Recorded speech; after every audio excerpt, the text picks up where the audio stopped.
नमस्कार, मैं रवीश कुमार। क्या भारत में लोकतंत्र की जगह धर्मतंत्र ने ले ली है? इस धर्मतंत्र के सामने भारत के लोकतंत्र की तस्वीर धुंधली होती जा रही है। बल्कि धर्मतंत्र इतना हावी हो चुका है कि इसके बगैर आज के भारत में आप लोकतंत्र देख भी नहीं सकते। धर्मतंत्र का मतलब ही ऐसा हो गया है कि पार्टियां धार्मिक आयोजन कराने वाली संस्थाओं में बदलती जा रही हैं। पहले धर्म से दूरी बनाकर रखती थीं, मगर अब पार्टियां राजनीति से ही दूरी बनाने लगी हैं। पूंजी के दबाव में राजनीतिक दलों के भीतर राजनीति खत्म हुई। अब धर्म का नाम लेकर लोकतंत्र के मैदान से ही राजनीतिक दल खत्म होते नजर आ रहे हैं। ऐसा लग रहा है कि ये भारत के राजनीतिक दल नहीं, अलग अलग धार्मिक संप्रदायों के दल हैं।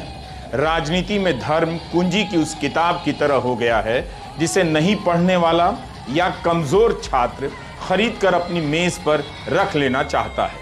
22 जनवरी की ही बात नहीं कर रहा, पिछले 10 साल की राजनीति को आप देखिए तो लगेगा कि हर नेता पुजारी बन जाने की तमन्ना में भागा जा रहा है।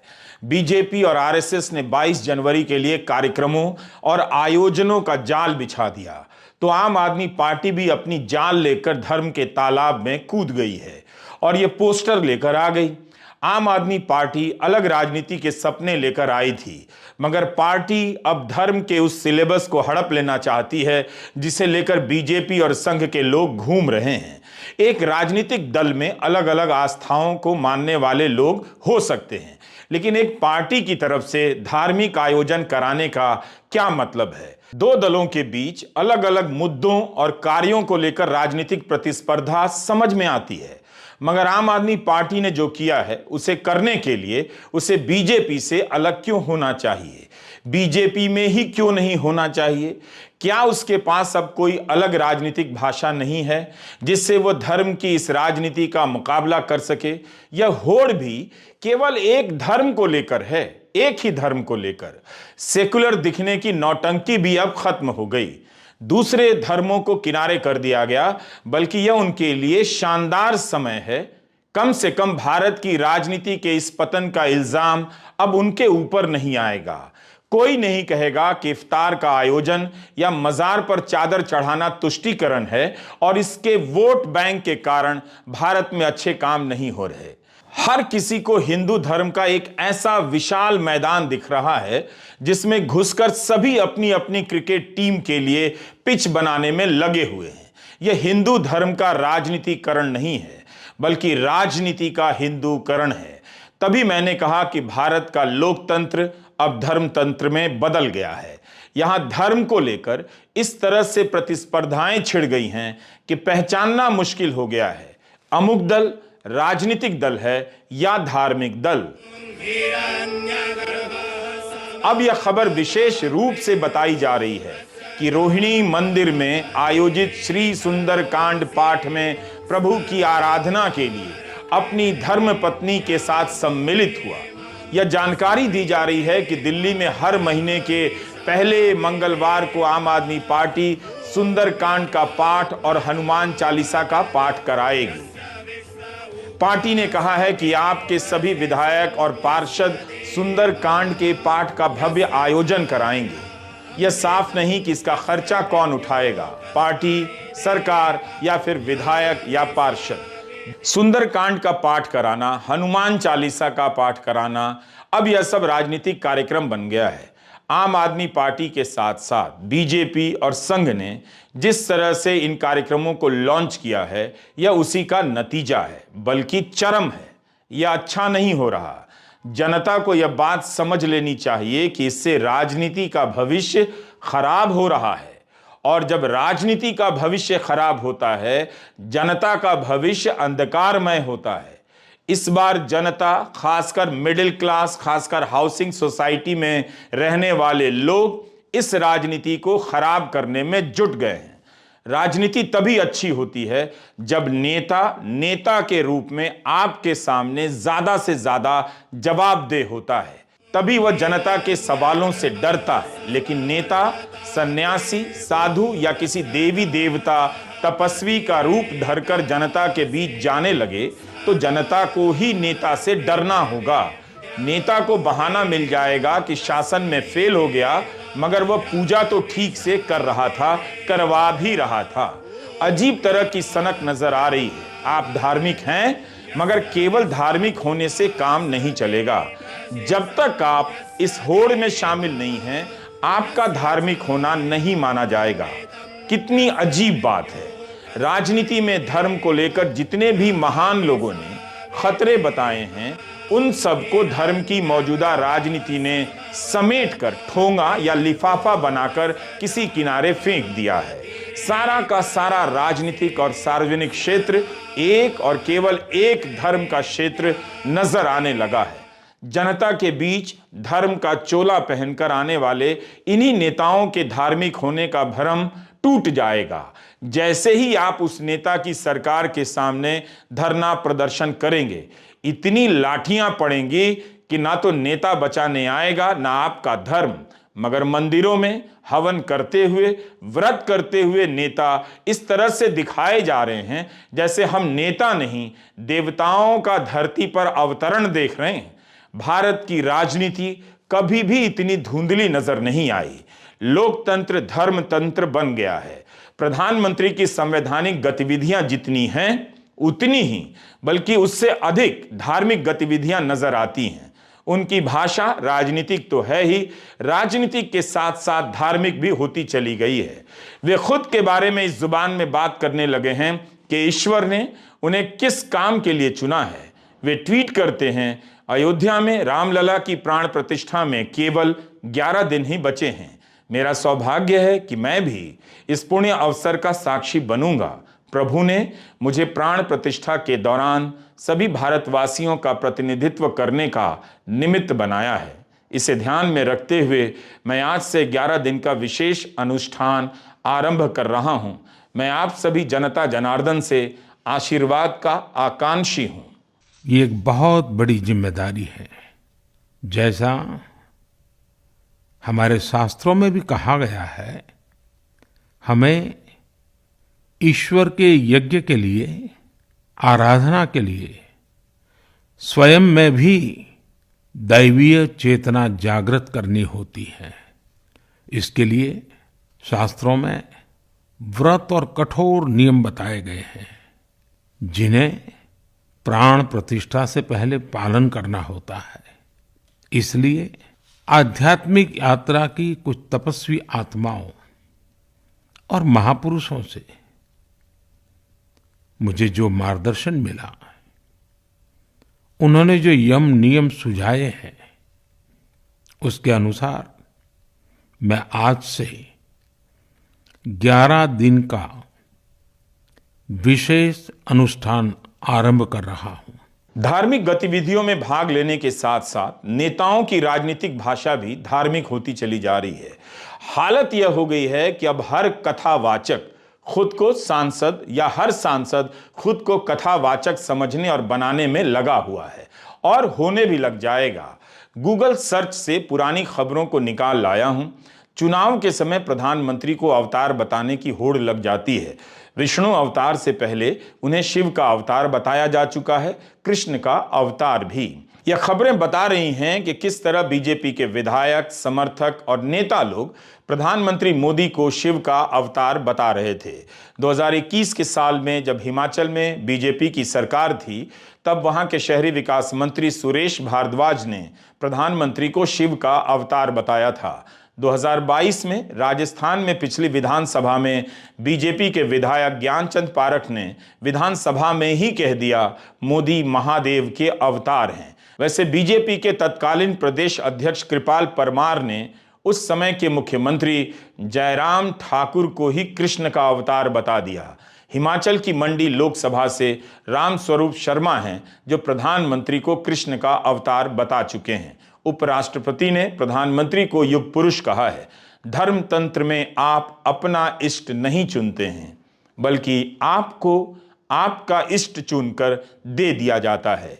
इतनी मेहनत आपकी बच जाती है। यही हिंदू सुख है। जनता सेवक की मुद्रा में चरणों के आसपास सूक्ष्म रूप धारण कर चुकी है, और जनता का सेवक राजा अवतार की मुद्रा में विराट होता जा रहा है।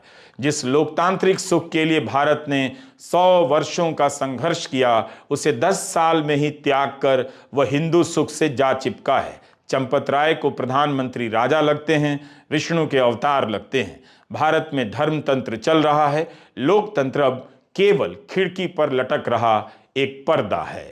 क्या प्रधानमंत्री भी यही चाहते हैं कि उन्हें अवतार की तरह पेश किया जाए?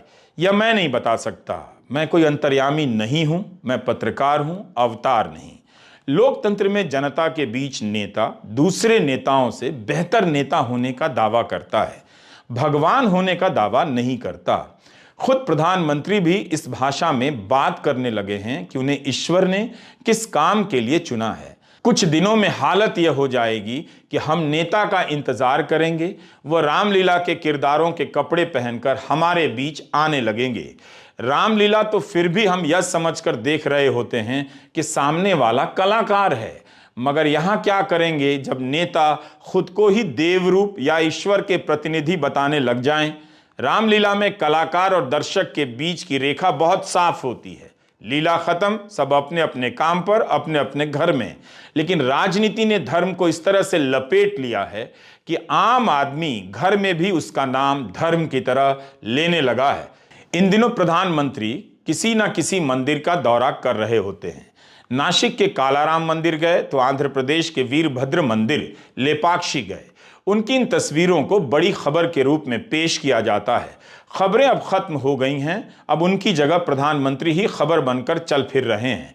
पीएमओ की साइट पर हमने जाकर देखा, 12 अक्टूबर से लेकर 23 नवंबर के बीच प्रधानमंत्री 10 मंदिरों में जाकर पूजा अर्चना और दर्शन कर चुके हैं। हर 4 दिन पर एक मंदिर का दौरा करते हैं। चुनाव आता नहीं कि प्रधानमंत्री और उनकी पार्टी के नेताओं का मंदिरों का दौरा बढ़ जाता है। अब तो इस होड़ में उपराष्ट्रपति भी शामिल हो गए हैं। राजस्थान चुनावों के समय उन्होंने रिकॉर्ड स्तर पर अलग अलग मंदिरों में जाकर दर्शन किए। क्या भारत की जनता को इस बात से कोई फर्क नहीं पड़ता कि सुप्रीम कोर्ट में क्या हो रहा है? इस बात से भी फर्क नहीं पड़ता कि चुनाव आयुक्त की नियुक्ति की समिति में केवल सरकार का ही बहुमत है? क्या इससे भी फर्क नहीं पड़ता कि सरकार की कमाई और खर्चे का हिसाब किताब जांचने वाली संस्था सीएजी अब संसद में कम रिपोर्ट पेश कर रही है? दूसरी तरफ विपक्ष के सांसदों को संसद के दोनों सदनों से सस्पेंड किया जा रहा है। जांच एजेंसियां केवल विपक्ष के सांसदों के घर और फैक्ट्रियां खंगाल रही हैं, छापे पड़ रहे हैं, और छापे पड़ने के बाद जो बीजेपी में चले आते हैं उन्हें इस तनाव से मुक्ति मिल जाती है।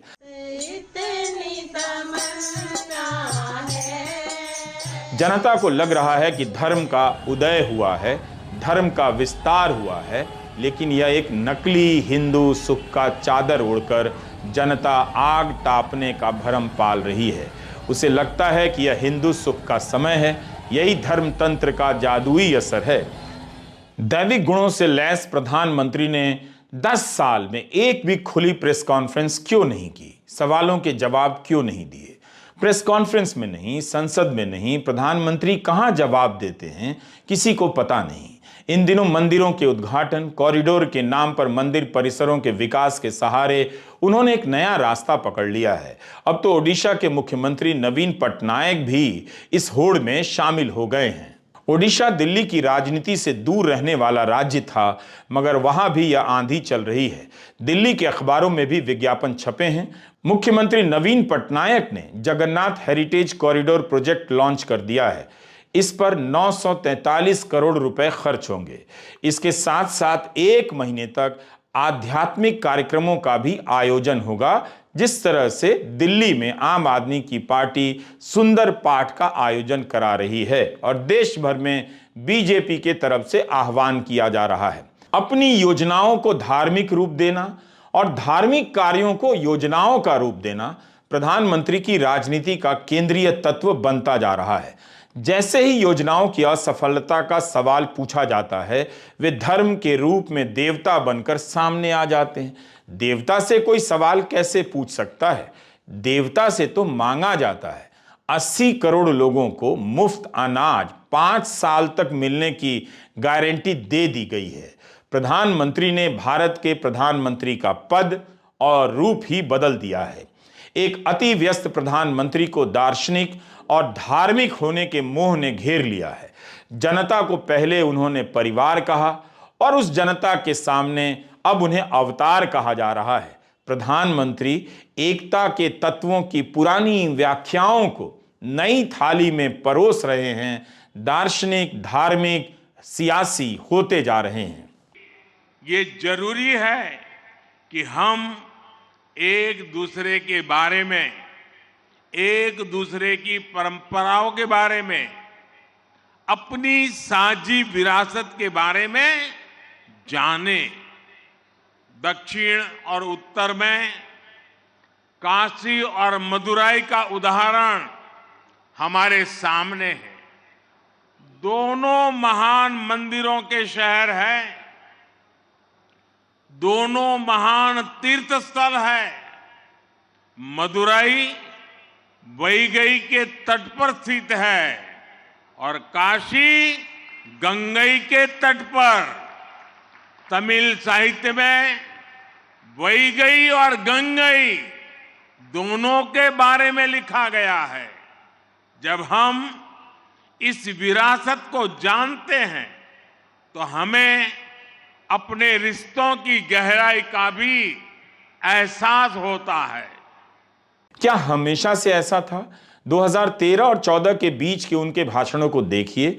बेशक उनकी पहचान धार्मिक राजनीति से रही है, मगर गुड गवर्नेंस पर जोर देकर वे केवल प्रदर्शन करने वाले, काम करने वाले प्रधानमंत्री की तरह जनता के बीच पेश कर रहे थे।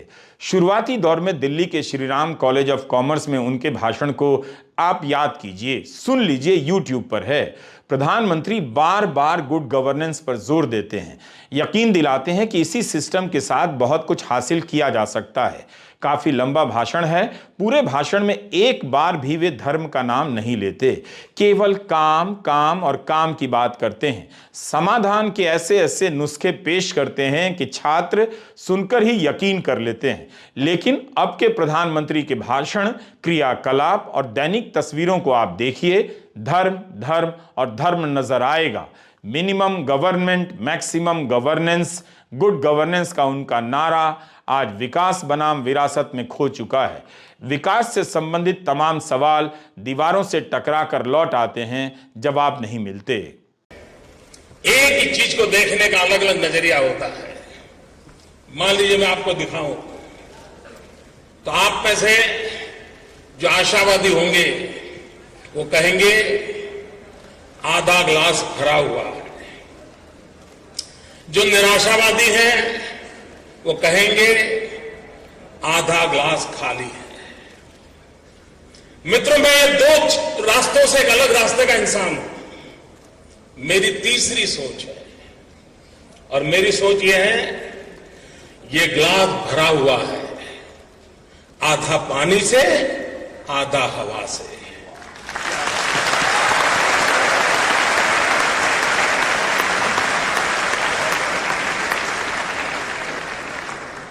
मित्रों, मैं होप के संबंध में, आशा के संबंध में इतना विश्वस्त हूं, इतना आश्वस्त हूं कि हम स्थितियों को पलट सकते हैं।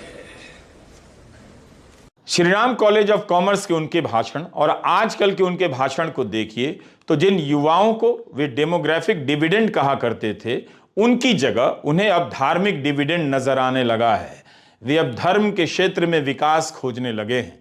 10 साल गुजरते गुजरते प्रधानमंत्री बिना मंदिरों के दर्शन और धार्मिक पहनावों से पहचाने नहीं जा सकते, जिनके तपस्या करने, व्रत करने, मोर को दाना खिलाने, गायों को पुचकारने की खबरें ही अब मुख्य खबरें हैं। 2024 का चुनाव एक ऐसा चुनाव होगा जो पूरी तरह से धर्म की चादर के नीचे लड़ा जाएगा। इस मायने में यह चुनाव 2014 से बहुत अलग होगा। इसकी तैयारी बहुत पहले शुरू हो गई थी, जब विकास के बराबर विरासत को लाया गया और विरासत धीरे धीरे विकास से आगे निकलता चला गया। दिसंबर 2021 के भाषण का एक अंश आपको सुनना चाहिए। हमारे यहां कुछ राजनीतिक दल ऐसे रहे हैं जिन्हें देश की विरासत से भी दिक्कत है और देश के विकास से भी दिक्कत है। देश की विरासत से दिक्कत इसलिए क्योंकि इन्हें अपनी वोट बैंक की चिंता ज्यादा सताती है। देश के विकास से दिक्कत इसलिए क्योंकि गरीब की, सामान्य मानवी की इन पर निर्भरता दिनों दिन कम हो रही है। संसद के उद्घाटन के समय सेंगोल लाया गया। इस सेंगोल के आसपास पत्रकारों की भाषा भी पुजारी और महंत की हो गई और प्रधानमंत्री खुद को राष्ट्रीय पुजारी के रूप में पेश करने लगे। एक बार फिर से आप उन्हें 22 जनवरी के दिन इसी रूप में देखेंगे। राष्ट्रीय पुजारी अब ठीक नहीं लगता, अवतार बहुत ज्यादा ठीक है और बहुत दम है।